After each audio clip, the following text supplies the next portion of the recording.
테슬라가 대형 터치스크린을 처음 선보이고 난 후 사람들이 그 쾌적함과 편리함을 경험하게 되면서부터 다른 브랜드들도 점차 적극적으로 터치 패널을 도입하고 있는 것 같습니다. 저마다 화면 비율이나 배치 방식만 다를 뿐 하나같이 여기저기 터치 패널을 달고 물리 버튼들을 없애고 있죠. 그래서 지금의 신차들을 보면 공조장치를 포함해 수많은 물리 버튼들이 터치 패널로 대체된 경우가 많습니다. 그러다 보니 이런 얘기가 나옵니다. 불편하다. 당연합니다. 운전자가 전방을 주시한 상황에서 뭔가를 조작하기에는 무조건 물리 버튼이 훨씬 더 편합니다. 터치는 불편하죠. 이건 이견의 여지가 없습니다. 우리가 블랙베리의 키보드는 보지 않고 입력할 수 있어도 아이폰의 키보드는 보지 않고 입력하기 어려운 것과 같은 이치입니다. 이 때문에 실제로도 과거 많은 브랜드들이 화면 컨트롤러를 기어 노브 근처에 따로 빼놓는 방식을 고수한 바 있습니다. 그럼 대체 왜 테슬라는 터치스크린 온리로 가는 걸까요? 왜 버튼들을 없애는 것으로도 모자라 기어 노브까지 없애고 있는 걸까요? 다른 브랜드들은 또 왜 이걸 따라하는 걸까요? 다른 많은 유튜버분들의 설명처럼 단지 물리 버튼보다 터치가 대세고 더 미래적이라 그런 걸까요? 글쎄요. 제 생각에 답은 여기에 있습니다. 과거 애플의 아이폰 키노트입니다. 스티브 잡스가 이렇게 말합니다. 이들의 문제는 뭘까요?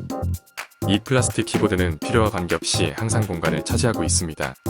그리고 고정된 형태이기에 어플리케이션에 따라 다른 UI를 제공할 수 없죠.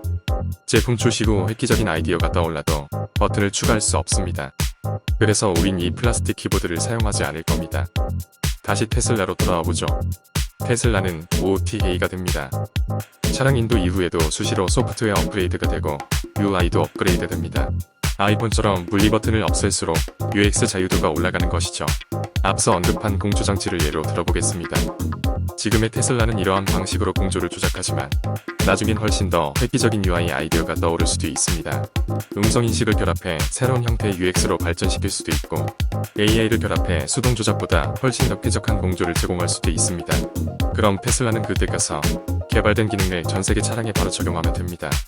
OTA가 되고 모든 조작이 터치스크린에 통합되어 있으니까요. 근데 만약 물리 버튼이 따로 있었다면 어떨까요?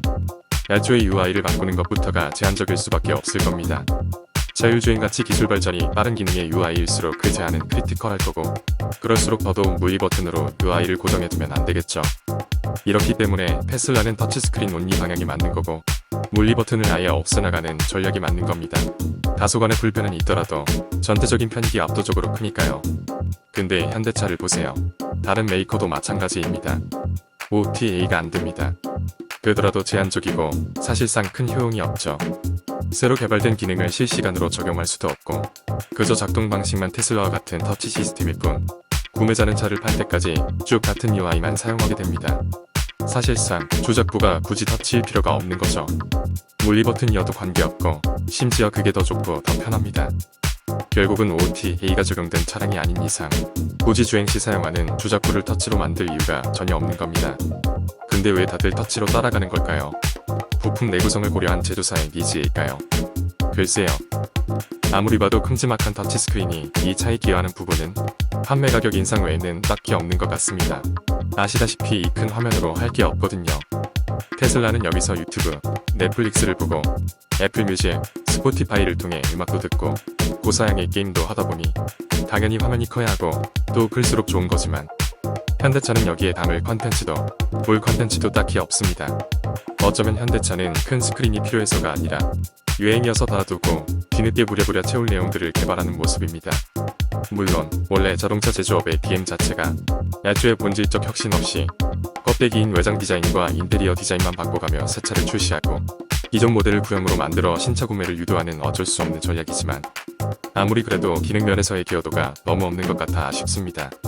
이럴 바에 저는 차라리 현대가 제대로 된 차량용 OS와 OTA를 구현하기 전까지는 어설픈 터치스크린 도입과 UI 개발에 돈 들이지 말고 그냥 더 편한 물리 버튼을 그대로 두고 가성비로 포지셔닝 하는 게 지금과 같은 시기에 더 유효한 전략일 수도 있지 않을까 생각해봅니다. 마치 크기만 크고 활용도는 없는 현대차의 터치스크린처럼 내용 없는 하울은 오래가지 못하니까요. 이상 오토포커스였습니다.